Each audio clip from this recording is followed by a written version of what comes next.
Portland's first European landlord arrived here at the tail end of 1623. He made nice with the local Native Americans, and he named the Fore River after himself. Then, he built a fortified house on an island in the harbor.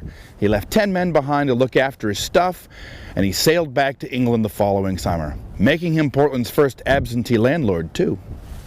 But he never came back, and nobody knows whatever happened to the house or the 10 men he left behind.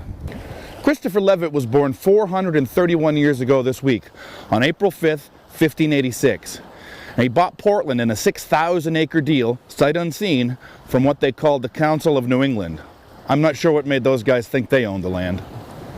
Anyway, Levett came over, he had a look around, he declared his intention of building a city here.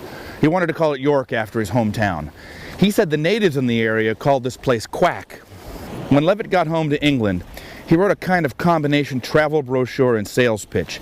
It was a book he called Voyage into New England. He needed money, and he hoped it would drum up some financial support for his city idea. In his book, he described the Native Americans as wicked friendly. He said they loved him, and they even gave him free beaver pelts.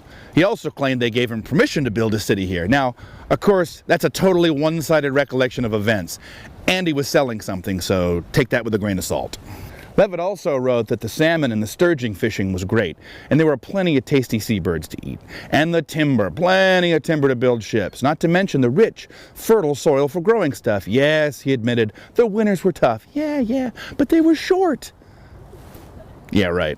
The only drawback, he said, were the bugs. The skeeters and the black flies were really bad. But he said all you had to do was wear thick socks, gloves, wrap your face in linen for 4 or 5 months out of the year, you'd be just fine. Levett probably built his house on what's now called House Island. Nobody knows for sure. No trace of it or the men he left behind remains. He never raised the money to build a city, and he never came back. He died on board a ship in 1630 around the age of 45. They buried him at sea. And that, kids, is why Portland is not called York. At least we're not calling it Quack either.